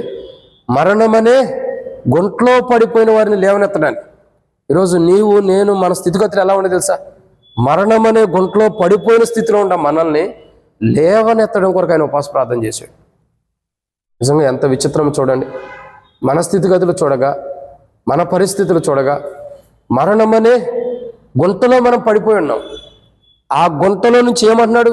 ఎవరు లేవనెత్తున్నాడు తెలుసా? 9వ వచనం రాయబడుతున్నమాట, సియోను నివాసులారా బహుగా సంతోషించుడి. జకర్యా గ్రంథం 9వ వచనం. సియోను నివాసులారా బహుగా సంతోషించుడి, యెరూషలేము నివాసులారా ఉల్లాసించుడి. నీ రాజు నీతిపరుడు, రక్షణ గలవాడును దీనున్నై గాడిద పిల్లను ఎక్కి నీ వద్దకు వచ్చుచున్నాడు. ఎవరు? నీతిపరుడైన ప్రభు. ఎవరి ప్రభు అంటే యేసుక్రీస్తు ప్రభువారే. సో ఆయన గోతులో పడిపోయినటువంటి వ్యక్తుల్ని, గుంటలో పడిపోయి కరువుతో ఉన్న వాడిని లేవనెత్తడానికి ఉపవాస ప్రార్థన చేశాడు. 2, ఆ కరువు అనే గుంటలో పడి నీరు లేని గుంటలో పడిపోయిన వాడికి మరణం ఉంది. ఆ మరణం అనే స్థితి నుండి, మరణం అనే గుంట నుండి తప్పించడం కొరకు ఉపవాస ప్రార్థన చేశాడు. మానవుడి జీవితంలో మరణం అనే గుంటలో పడిపోయాడు మానవుడు. మరణం అనే గుంటలో మానవుడు చిక్కుపోయేటప్పుడు ఆ మరణం అనే గుంటలో నుండి లేవనెత్తడం కొరకు ఉపవాస ప్రార్థన చేశాడు. అందుకే బైబిల్ ఉంది, మనము మరణములో నుండి జీవములోనికి దాటించబడి ఉన్నాం. అంటే మరణం అనే గుంటలో నుండి లేవనెత్తబడ్డాం, మరణం అనే గోతులో నుండి లేవనెత్తబడ్డాం. ఏదైతే నీరు లేని గుంట ఉందో అది మనకు మరణాన్ని తెస్తుంది. ఆ మరణం అనే గుంట నుండి మనం లేవనెత్తబడ్డాం. చూడండి, ఎవరు? యోసేపు ఉన్నాడు. ఏ గుంటలో పడ్డాడు? నీళ్ళు లేని గుంటలోనే పడేశారు. పడేసినప్పుడు యోసేపు ఏం చేయబడ్డాడు? మళ్ళా లేవనెత్తబడ్డాడు. అంటే ఆ గుంటలో ఉంటే ఏముండిద్ది? మరణం వచ్చింది. బహుశా ఆ గుంటలో ఉండవాడిని చూసి ఏ పూలో ఏ జంతువో ఏదో ఒకటి విషపూర్వకమైనది వచ్చి దాంట్లో పడింది అనుకో, అతను తినేయచ్చు కదా. అతను మరణం అట్లయినా రావచ్చు, లేదా ఇంకో నీరు లేని విధానాన్ని బట్టైనా మరణం రావచ్చు. కానీ బైబిల్ చూడండి ఎంత గొప్ప ఆలోచనలో. ప్రభువారు ఎవరిని లేవనెత్తున్నాడు? మరణం అనే గుంటలో పడిపోయిన వారిని లేవనెత్తున్నాడు. అలా మరణం అనే గుంటలో పడిపోయిన వారిని అలా లేవనెత్తడం కొరకు ఆయన ఉపవాస ప్రార్థన చేస్తున్నాడు. ఆయన కింద పట్టం కాదు, మరణం అనే గుంటలోకి కిందకు పడిపోయిన వారిని, మరణం అనే గుంట అనే గుంటలో క్రిందకు పడిపోయిన వారికి, గుంట క్రిందకు పడిపోయిన వారిని లేవనెత్తడానికి ఆయన ఉపవాస ప్రార్థన చేస్తున్నాడు. ఈరోజు మనం ఉపవాస ప్రార్థన చేయాలి. మనం కూడా ఇలాగే అనేకుల కొరకు మనం చేయాలి. మనం పడిపోయింటే మన కొరకు చేసుకోవాలా, లేదా మన వారు ఎవరైనా పడిపోయింటే సంఘస్థులతో విశ్వాసం అనుకుంటే మిగిలిన వారి కొరకు మనం చేయాలి. నిజంగా ఎంత అమోఘమైన విషయం చూడండి. మరణం అనే గుంట, ఈ గుంట ఏం చేస్తుంది? మానవుడికి మరణాన్ని తీసుకొస్తుంది. నీరు లేని గుంట అంటే మరణాన్ని తెచ్చుతుంది మానవుడికి. మరణాన్ని తీసుకొచ్చే గుంటలో పడి ఉంటారు మనుషులు. ఆ మరణం అనే గుంట నుండి లేవనెత్తాడు. అలా లేవనెత్తడం కొరకే ఆయన మరణం పొందడానికి ఇష్టపడ్డాడు. శిలువలో ఆయన శిలువలో మరణం పొందడానికి ఇష్టపడ్డాడు. ఆయన కలువరి శిలువలో మరణం పొందడానికి ఇష్టపడి ఆయన మరణం పొందటానికి సమీపంగా ఉండి మరణపు గుంటలో ఉన్నవారిని లేవనెత్తాడు. దాని కొరకు ఆయన ఉపవాస ప్రార్థన చేశాడు. ఆయన ఉపవాస ప్రార్థన ద్వారా మరణపు గుంటలో పడిపోయిన వారు లేవనెత్తబడ్డారు. ఎందుకంటే ఆ గుంటలో ఉండవారిని లేవనెత్తడం కొరకు ఈయన మరణించాడు. ఎంత గొప్ప అనుభవం చూడండి ప్రియులారా. 4వ కోణం, మరణం అనే గుంటలో నుండి మానవుడిని లేవనెత్తడం కొరకై ఆయన ఉపవాస ప్రార్థన చేస్తున్నాడు. ఆయన ఉపవాస ప్రార్థన మరణం అనే గుంటలో పడిపోయిన వారిని లేవనెత్తడానికి. మరి మనం ఉపవాస ప్రార్థన దేనికి? మనం ఉపవాస ప్రార్థన చేస్తున్నాం దేని కొరకు? మనం చేసే ఉపవాస ప్రార్థన ద్వారా మన జీవితాల్లో ఎవరైనా ఈ లోక జీవన శైలం అనే ధనం అనే ముళ్ళల్లో పడిపోయింటే లేపబడుతున్నారా? మనం చేసే ఉపవాస ప్రార్థన ద్వారా రెండోది ఏంటి? గుంటలో పడిపోయారంటే తప్పుడు మార్గంలో, అవివేకంగా, అజ్ఞానంగా, బుద్ధిహీనమైన, బుద్ధి లేని జీవితం అనేటువంటి గుంటలో పడిపోయిన వారు ఉంటే వారు లేచేటట్టు మనం ఉపవాస ప్రార్థన చేస్తున్నామా? మూడోదిగా చూస్తున్నట్టయితే నీరు లేని గుంట అంటే కరువు అనే గుంటలో, మానవుడి జీవితంలో కరువు, ఆత్మీయ కరువు, భౌతికమైన కరువు, ఈ కరువులో ఉన్నవాడు దప్పిక తీర్చడం కొరకు మనం ఉపవాస ప్రార్థన చేస్తున్నామా? 4వదిగా మరణం అనే గుంటలో పడిపోయినవాడు, మరణం అనే గుంటలో ఉండేవాడు మరణం నుండి తప్పించబట్టం కొరకు మనం ఉపవాస ప్రార్థన చేస్తున్నామా? చేయట్లా. మనం ఉపవాస ప్రార్థన దేనికి? రాత్రి ఎలీషా నాకు కోపం వచ్చింది. ఎంత కోపం వచ్చిందంటే డైరెక్ట్ చెప్పేశాడు. అంటే ఈ మాట నేను కావాలని చెబుతలేదు కానీ చెప్తున్నా. దాదాపు రాత్రి మీటింగ్లో 20 మంది దాకా రక్షణ పొందారు. ఎంతమంది? చాలా హైలైట్, చాలా అంటే చాలా. అసలు నేను లాస్ట్ టైం 31st వెళ్ళినప్పుడు కూడా దేవరకొండ మీటింగ్కి వెళ్తే చాలామంది ఉంటారు. పెద్ద సంఘం తీర్మానాలు చేసుకున్నారు బల్ల దగ్గర, వారి జీవితాలు సరిగా లేవని. రక్షణలు కాదు, తీర్మానాలు చేసుకున్నారు. కానీ ఎక్కడున్న వాళ్ళు రాత్రి సువార్త కూడిక రాములమక్క గృహం దగ్గర పెడితే 20 మంది రక్షించబడ్డారు. ఈ జీవితానికి అది చాలదు. చాలామంది అడుగుతాడు, సేవకుడు వల్ల మాకు ఉపయోగం ఏంది? సేవకుడు వచ్చిన తర్వాత సంఘం అభివృద్ధి ఏది? ఆత్మలు అయ్యి, ఆత్మలు ఎక్కడ ఉంటాయి? వెళ్ళి చూసుకోండి రెడ్డిపల్లిలో. ఇదిగో పేపర్లో రాసిచ్చారు, నా పేరు ఇది, నా కోసం ప్రార్థన చేయండి, నేను పాపాలు ఒప్పుకున్నా. ఇక్కడ ఉండారు ఆత్మలు, లేదా రెడ్డిపల్లిలో జీవిస్తున్నారు. ఆత్మలు అక్కడ కనపడతాయి. భౌతికంగా చూసి ఎక్కడ ఉండే అనుకుంటే మనం ఏం చేస్తున్నామంట? మనం చేయాల్సిన పని ఏంటి? కాబట్టి ఇంకో మాటలు ఉండే కానీ అవసరంలా. మనం చేయాల్సిన పని ఏంటి? కాబట్టి అందరం కూడా ఎట్లా ఉన్నామంటే ఎందుకు గొర్రెలు మేపుతున్నామో తెలియనట్టు, గొర్రెలు మేపుతున్నామో గాడిదలు మేపుతున్నామో తెలియనట్టు ఉంది. అర్థమవుతుందండి? ఇది నిజమైన రుజువు. అంటే ఇది రుజువు. మరణములో ఉండవారు 20 మంది మరణ పంచులో గుంటలో పడిపోయిన వారు లేవనెత్తబడ్డారు. రాత్రి సశరీరుడిగా ఆయన దిగి వచ్చాడు. దేవుడే నరవతారుగా దిగి వచ్చి నిన్ను లేవనెత్తడానికి ఇష్టపడుతున్నాడు అన్న మాట వారితో చెప్పినప్పుడు, దేవా నువ్వు నా కొరకై దిగి వచ్చి దేవుడివై ఉండి నా కొరకై శరీరం ధరించుకుని లోకానికి వచ్చావు, నా కొరకు చనిపోయి తిరిగి లేచే ప్రభా, నా జీవితాన్ని మార్చని 20 మంది సాక్షార్థంగా, నా దగ్గర ఉండే 20 మంది వాళ్ళు సాక్షార్థంగా తమ జీవితాలు మార్చుకున్నారు. ప్రభా మా పాపాలు క్షమించు ప్రభా, మరణం అనే గుంటలో నుండి లేపబడ్డారు వాళ్ళు, క్షమించమంటారా 25 మంది. ఎందుకు? ఎందుకంటే ఇదే ఆయన ఈ దీని కొరకు మనం ప్రార్థన చేసాం లేదా? మనం చేసిన ప్రార్థన కాదు, చేసామంటూ అంటున్నారు. మన ప్రార్థన కాదు ఇక్కడ ఫలిస్తుంది. మరి ఎవరి ప్రార్థన? యేసు ప్రభు వారు ఈ మరణం అనే గుంటలో ఉండేవారు డిసెంబర్ 2024 20వ తారీఖు సాయంకాలం, అంటే సాయంకాలం కాదు, రాత్రి 9:09 సమయంలో వాళ్ళు లేవనెత్తాలని జగత్పునాది వేయబడక మునిపి ఆయన నిర్ణయించి వీళ్ళ కొరకు ఆదిలోనే ఆయన ఉపవాస ప్రార్థన చేశాడు. మనం చేసిన ప్రార్థన కాదు ఇది. మనం ప్రార్థన చేస్తే మందిరం కట్టబడేది కదా అక్క. మన ప్రార్థన బలమైంది ఉందా? అందుకే రాత్రి ఎలీషా గురించి చెబుతూ మరి ఇవన్నీ చెబుతున్నా. ఎలీషా ఏమన్నా తెలుసా అన్న, చేసిందే చేస్తున్నారన్న ప్రతిసారి సంఘ ప్రార్థనలో ఉపవాస ప్రార్థనలో ఇవి ఇచ్చి వీటి కొరకు ప్రార్థన చేయమని అన్న అంటున్నాడు. ఎంత కోపం, ఎంత భారం వచ్చిందో చూడండి. చేసిందే చేస్తున్నారు, ప్రతిసారి చేసిందే చేస్తున్నారు, ఈ ఇచ్చి వీటి కోసం ప్రార్థన చేయమని చెప్పని అంటున్నాడు. ఎంత భారం ఉండలేదు, ఎంత బాధ ఉందో చూడండి. ఎంత బాధ, ఎంత భారం. లేకపోతే చేసిందే చేయటం అంటే ఆలకిస్తున్నాడని అర్థం. అంటే మనం ఎలా చేస్తున్నాం ప్రార్థన? చేసిందే చేస్తున్నాం అంటే తిన్న కూరే రోజు తింటున్నాం, వండుకున్న కూరే రోజు వండుకుంటున్నారా? మరి ఎందుకు మరి ఇక్కడ చేసిన ప్రార్థన చేస్తున్నారు? ఎందుకు? ఒక విశ్వాసకి కోపం వచ్చే అంత ప్రార్థన మనం ఎందుకు చేయాలి? అటువంటి ప్రార్థన మనం ఎందుకు చేయాలి? మార్పు మనకెందుకు రాకూడదు? మరణం అనే గుంటలో పడిపోయిన వాడిని లేవనెత్తడానికి మనకెందుకు బాధ్యత ఉండకూడదు? రాత్రి చెబుతున్నాడు ఎలీషా, అన్న వీళ్ళ కొరకు మనం ప్రార్థన చేస్తే వీళ్ళు ఖచ్చితంగా రక్షణ మార్గం బాప్తిసం తీసుకోవచ్చు, వీళ్ళు మంచి ఆత్మీయులుగా స్థిరపడతారన్న, మనం ఈ రెడ్డిపల్లి మొత్తం మంచి పరిచర్య చేయొచ్చు, వీళ్ళ కోసం ప్రార్థన చేయండి అన్న. మనం వేరే వద్దేక ఇంకా ఎంత కోపం వచ్చిందంటే ప్రార్థన చేసేవాళ్ళకి ఒక్కొక్కరికి 5 ఇచ్చామన్నాడు. వీళ్ళ కొరకే ప్రార్థన చేయమని చెప్పి అంటున్నాడు. అంటే మనం ప్రార్థన ఎలా ఉంటుంది అంటే, మనం స్టార్ట్ అయింది భర్త కాడి నుంచి పుట్టబోయే మనవడి వరకు వచ్చింది మన ప్రార్థన. పుట్టబోయే మనవరాలి వరకే మనమే కనపడుతున్నాం. ఆ మొదటి నుంచి చివరి వరకే మధ్యలో అసలు మనం ఎందుకు ప్రార్థనకు వచ్చాం అది లేదు. ఒక భారం మానవుడికి అవసరం. అదే మరణం అనే గోతిలో పడిపోయిన వారు లేవనెత్తడం కొరకు ఏం చేయాలి? మనం లేవనెత్తాలంటే ఉపవాస ప్రార్థన ఖచ్చితంగా చేయాలి. మనం లేవనెత్తబడాలంటే నేను ఖచ్చితంగా ఇంటికాడ ప్రార్థన చేసుకుంటా, ప్రభా ఈరోజు ఎవరినైనా రక్షిస్తావా, ఎవరికైనా రక్షణ ఇస్తావా, ఎవరో ఒకరిని సరి చేస్తావా? ఈరోజు వెళ్తున్నాం కదా కూడికి, ప్రతిరోజు ఏదో కోణంలో ఏదో గుర్తున్నప్పుడల్లా, లేకపోతే నేనేం చేయలేను, గుర్తున్నప్పుడల్లా ఏదో కోణంలో ప్రార్థన చేసుకుని వస్తా. ఎందుకంటే వాక్యం నిష్ప్రయోజకమైనదిగా అవ్వకూడదు. వాక్యం అనేది ఫలించలేనిదిగా ఉండకూడదు. చెప్పే వాక్యం ఫలించాలి.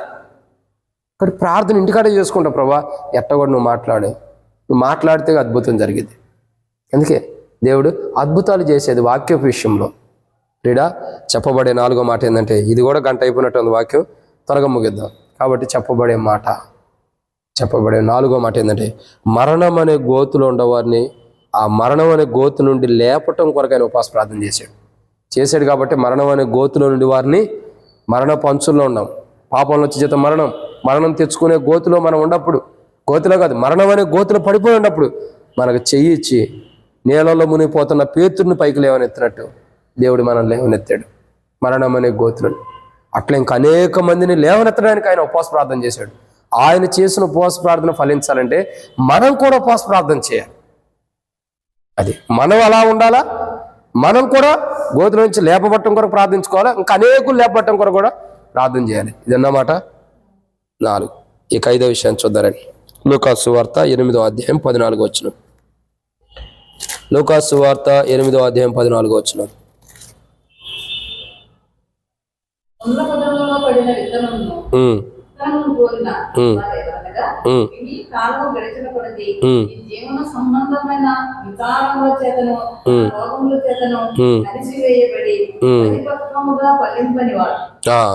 ఇక్కడ చూడండి ఏమని రాయబడుతూ వచ్చిందంటే, సహోదరి ఇక్కడ చూడండి, ఈ వీళ్ళ యొక్క జీవితం ముళ్ళ పొదల్లో పడినటువంటి వారు లేవలేని అనుభవాలు ఉన్నారు. అంటే ఒక రకంగా చెప్పాలంటే విశ్వాస జీవితంలో పడిపోయినటువంటి వారు అని అర్థం.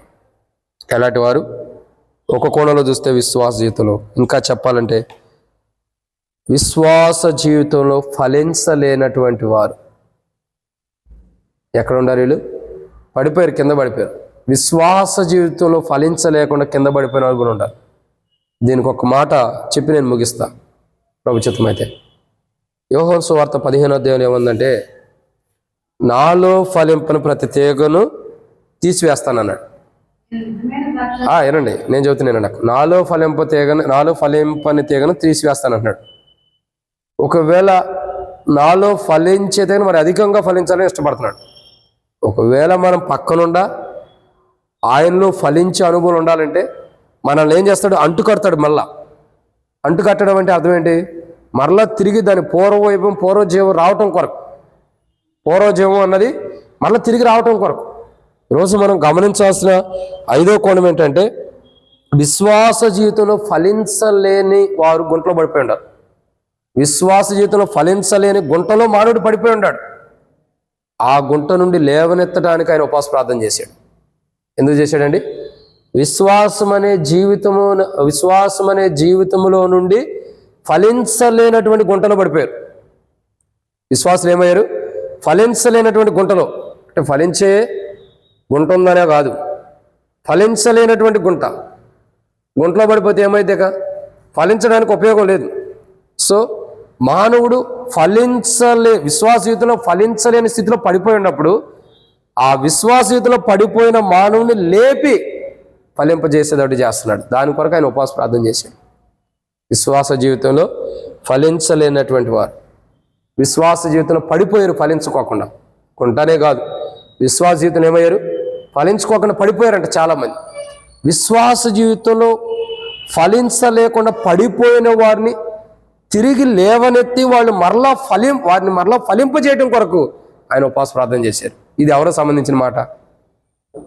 ఈ మాట ఎవరో సంబంధించింది? విశ్వాసులు కాదు, మనమేగా విశ్వాసులు అంటే మనకు సంబంధించిన మాట. విశ్వాస జీవితంలో ఫలించలేక పడిపోయిన వారిని లేవనెత్తడం కొరకు ఆయన ఉపవాస ప్రార్థన చేశాడు. కొంటే కాదు, విశ్వాస జీవితంలో పడిపోయిన మానవుడిని లేవనెత్తడం కొరకు ఆయన ఉపవాస ప్రార్థన చేసి, విశ్వాస జీవితంలో పడిపోయిన క్రైస్తవుని, విశ్వాసిని తన స్వరక్తం ద్వారా కడిగిన క్రైస్తవుడు విశ్వాస జీవితంలో పడిపోయి ఉన్నాడు కాబట్టి ఫలించలేకుండా ఆ వ్యక్తిని మరలా తిరిగి లేపి ఫలింపజేసే క్రైస్తవ జీవితాన్ని ఇవ్వటం కొరకు ఆ వ్యక్తికి ఉపవాస ప్రార్థన చేస్తున్నాడు. అర్థమైందండి? విశ్వాస జీవితంలో పడిపోయి ఫలించలేనటువంటి క్రైస్తవుని లేపి తాను మరలా ఫలించే క్రైస్తవుడిగా తను చేయటం కొరకు ఉపవాస ప్రార్థన చేస్తున్నాడు. నిజంగా యేసు ప్రభువు వారి ఉపవాస ప్రార్థనలు ఎంత గొప్పగా ఆలోచించండి. విశ్వాస జీవితంలో ఫలించలేని వారు ఫలించేటట్టు, విశ్వాస జీవితం ఫలించలేక పడిపోయిన వారు చాలామంది ఉన్నారండి, లేరా? చాలామంది ఉన్నారు విశ్వాస జీవితంలో ఫలించలేక పడిపోయిన వారు. అలా పడిపోయిన వారందరిని కూడా లేవనెత్తడానికి ఆయన ఉపవాస ప్రార్థన చేశాడు. ఈరోజు విశ్వాస జీవితంలో మనం ఎలా ఉండాం? ముగించేద్దాం. మనం విశ్వాస జీవితంలో ఎలా ఉండాం? పడిపోయిన స్థితిలో ఉన్నామా? లేవనెత్తబడిన స్థితిలో ఉంటున్నాం? విశ్వాస జీవితంలో పడిపోయిన అనుభవంలో మనం ఉంటే ఈరోజు లేవనెత్తబట్టం కొరకు, పడిపోయిన మనం లేపబట్టం కొరకు ఏం చేయాలా? ప్రార్థన చేసుకోవాలి. పడిపోయిన మనం లేపబట్టం కొరకు ప్రార్థన చేయాలి. ప్రభువా, నేను విశ్వాస జీవితంలో ఫలించలేక పడిపోయాను. ఫలించే అనుభవం నా క్రైస్తవ జీవితంలో, విశ్వాస జీవితంలో లేక నేను పడిపోయి ఉండా. ఈ జీవన శైలి, ఈ లోకానుసారమైన వాటిలో నేను పడిపోయా ఫలించలేక. విశ్వాస జీవితంలో దేంట్లో అయితే ఫలించలేకపోయాను దాని నుండి నన్ను లేవనెత్తి. మనం కూడా ప్రార్థన చేసుకోవాలి. ప్రభువా, ఏమైనా ప్రార్థించాలి? మొట్టమొదటిగా ఈయన క్రింద దూకడానికి కాదు కానీ క్రిందకు పడిపోయిన వారిని లేవనెత్తడానికి ఆయన ఉపవాస ప్రార్థన చేస్తున్నాడు. కింద పడిపోయిన వారు ఎవరు? మొట్టమొదటిగా ఈ లోకం అనే ధనం అనే ముళ్ళల్లో పడిపోయిన వారు, వాళ్ళని ముళ్ళు గుచ్చుకోకుండా లేవనెత్తున్నాడు. 2, గుంటలో పడిపోయారు అంటే త్రోవ తప్పిన వారు, తప్పు మార్గంలో వెళ్ళిపోయిన వారు, బుద్ధిహీనులు, అజ్ఞానం అనే గుంటలో పడిపోయి అజ్ఞానమైన స్థితిలో పడిపోయిన వారు, త్రోవ తప్పిపోయిన వారు, అజ్ఞానమైన స్థితిలో పడిపోయిన వారు, జ్ఞానం లేని వారు, బుద్ధిహీనమైన స్థితిలో పడిపోయిన వారిని లేవనెత్తడం కొరకు ఉపవాస ప్రార్థన. 3, గుంటనే కదా ఆ స్థితిలో ఉండేవారు. 3, నీరు లేని స్థితి అంటే కరువు అనే స్థితిలో పడిపోయిన వారు. కరువు అనే స్థితిలో ఉండి పడిపోయిన వారికి జీవజలాన్ని ఇచ్చి, దప్పికొన్నటువంటి జలాన్ని ఇచ్చి వారిని ఏం చేస్తున్నాడు? లేవనెత్తుతున్నాడు. ఇంకా చెరపట్టబడిన వారు అంటే ఒక రకం చెప్పండి, మరణమే చెప్పండి, మరణం పొందుతున్నటువంటి, మరణం అనే గుంటలో, మరణం అనే స్థితిలో ఉన్నవారిని, మరణం అనే స్థితిలోకి పడిపోయిన వారిని లేవనెత్తి ఏం చేస్తున్నాడు? వారికి నిలవబెట్టి వారికి ఆరోగ్యాలు ఇచ్చి సజీవుడిగా చేసి, అనారోగ్యం చేత మరణం అనే స్థితిలో పడిపోయిన వాడిని లేవనెత్తి సజీవుడిగా చేసి వాళ్ళని ఏం చేస్తున్నాడు? దేవుని చిత్త ప్రకారం సజీవుడిగా నిలవబెడుతున్నాడు. సజీవుడిగా చేసి అలా నిలవబెట్టడం కొరకు ఆయన ఉపవాస ప్రార్థన చేశాడు. అంటే మరణం తెచ్చుకుంటున్న వారిని సజీవులుగా నిలవబెట్టడం కొరకు ఆయన ఉపవాస ప్రార్థన.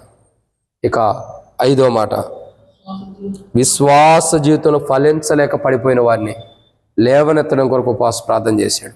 అలా రిమైండ్ చేస్తున్నా, ఈ లోక ధనం అనే ముళ్ళల్లో పడిపోయిన వారిని ముళ్ళల్లో నుంచి పైకి లేవనెత్తడం కొరకు ఆయన ఉపవాస ప్రార్థన చేశాడు. రెండోదిగా చూడగా ఈ లోకంలో గుంటలో పడిపోయిన వారు, అజ్ఞానం అనే స్థితిలో పడిపోయిన వారు కానీ, బుద్ధిహీనత అవివేకం అనే స్థితిలో పడిపోయిన వారిని లేవనెత్తడం కొరకు ఉపవాస ప్రార్థన చేశాడు. 3, కరువు అనే స్థితిలో పడిపోయిన వారికి, నీరు లేనుకుంటా అంటే కరువు అనే స్థితిలో పడిపోయిన వారికి వారి కొరకు ఉపవాస ప్రార్థన చేసి వారికి దప్పికొనటువంటి నీరునిచ్చాడు. 4 మరణం అనే స్థితిలో పడిపోయిన వారిని, ఆ మరణంలో నుండి ఆత్మీయ మరణంలో పడిపోతున్నారు, విశ్వాస మరణంలో పడిపోతున్నారు, క్రైస్తవ మరణంలో తెచ్చుకుంటున్నారు, భౌతికమైన మరణానికి కూడా పడిపోయిన స్థితిలో ఉన్నవారిని లేవనెత్తడం కొరకు ఆయన ఉపవాస ప్రార్థన చేశాడు. 5, విశ్వాస జీవితంలో ఫలించలేక పడిపోయిన వారు, ఇక నా వల్ల కాదు బాబు అని చేతులు ఎత్తేస్తారే, అలా జీవించలేక, విశ్వాస జీవితాన్ని జీవించలేక పడిపోయిన వారిని లేవనెత్తడం కొరకు ఉపవాస ప్రార్థన చేశాడు. సో ఈ 5 అంతల అనుభవం మనం ఉంటే మనం కూడా లేపబట్టడం కొరకు మనం కూడా ఉపవాస ప్రార్థన చేసుకున్నాం. ఎందుకంటే మన కొరకు ప్రభు ఉపవాస ప్రార్థన చేశాడు. మనం కూడా ఉపవాస ప్రార్థన చేసుకుని ఈ 5 అంతల అనుభవం నుండి మనం ఈ 5 అంతల అనుభవం ముళ్ళ కంచెల్లో కానీ, లేదా ఇంకా చూసినట్లయితే గుంటలో కానీ, నీరు లేని గుంటలో కానీ, త్రోవ తప్పిపోయిన వారి గుంటలో కానీ, అజ్ఞానం అనే గుంటలో కానీ స్థితిలో కానీ, ఇంకా మరణం అనే స్థితిలో కానీ, ఫలించలేని స్థితిలో కానీ మనం ఉంటే, ప్రభా ఈ స్థితిలో నేను ఉండా, నన్ను లేవనెత్త ప్రభుని మనం ఉపవాస ప్రార్థన చేసుకున్నాం. అట్లా ఉపవాస ప్రార్థన మనం చేయడం ద్వారా ప్రభు ఇట్లా మనం ఇటువంటి స్థితిలో ఉన్న మనం లేవనెత్తడం కొరకు ప్రభు ఇటువంటి స్థితిలో ఉన్న మనల్ని లేవనెత్తడానికి, ఇటువంటి స్థితిలో ఉన్న మనం లేపబట్టడం కొరకు ప్రభు ఆయన ఉపవాస ప్రార్థన చేశాడు. ఆయన కింద పడతాను కాదు, ఇట్లా కింద పడిపోయిన మనం లేవనెత్తడానికి ఆయన కింద పట్టడం కాదు, మనం కింద పడిపోయాం. ఈ 5 అంతల అనుభవంలో కింద పడిపోయాం కాబట్టి మనల్ని లేవనెత్తడానికి ఆయన ఉపవాస ప్రార్థన చేశాడు. కాబట్టి మనం ఇటువంటి స్థితిలో పడిపోయింటే మనం ఉపవాస ప్రార్థన చేసుకుని, ప్రభా నీ ఉపవాస ప్రార్థన గొప్పది, నా కొరకు ఈ స్థితిలో ఉన్న నా కొరకు నేను లేవనెత్తడం కొరకు నేను లేపబట్టడం కొరకు ఉపవాస ప్రార్థన చేసావు, నన్ను లేవనెత్తు, నేను కూడా ఈ స్థితిలో పడిపోయినా నన్ను లేవనెత్తు. లేదా నా కుటుంబీకులు, బంధువులు, నా తోటి విశ్వాసులు, దేవా మా మందిరానికి వస్తున్న ఈ విశ్వాస పలాని వారు ఇట్లా పడిపోయి ఉంటారు, వాళ్ళని లేవనెత్తు ప్రభు అని మనం ఏం చేయాలి? ప్రార్థన చేయాలి. అటు ప్రార్థన చేసుకున్నట్లు ప్రభు మనకి ప్రభు లాంటి ఉపవాస ప్రార్థన మనం చేయనట్టు పడిపోయిన స్థితిలో ఉన్న మనం లేపబట్టడం కొరకు ఆయన మొదటే ప్రార్థన చేశాడు. ఆయన చేసిన రీతిలో మనం కూడా లేపబట్టడానికి మనం కూడా ఆయన చేసిన ప్రార్థనలాగా మనం చేసుకుని ఆయన కృప ద్వారా మనం లేపబడినట్లు ప్రభు మనకి ఆయన ఉపవాస ప్రార్థన మనం లేపింది. మనం ఆయన ఉపవాస ప్రార్థనకు జస్ట్ ఎత్తుకెళ్ళి అట్లా ప్రభు లేపని అడుగుతున్నాం అంతే. ఆ స్థితిలో మనం వచ్చి ఆయన చేసిన ఉపవాస ప్రార్థన ద్వారా మనం లేపబడినట్లు కృప మనం కూడా ఉపవాస ప్రార్థన ద్వారా చేసి అనేకులు లేపబడినట్లు మనం కూడా ఉపవాస ప్రార్థన చేయనట్లు ప్రభు సాయం చేయనుగాక. ఆమేన్. ఈ సమయంలో మరి జ్ఞాపకం చేసుకోనండి, ప్రకటనలు జ్ఞాపకం చేసుకోనండి.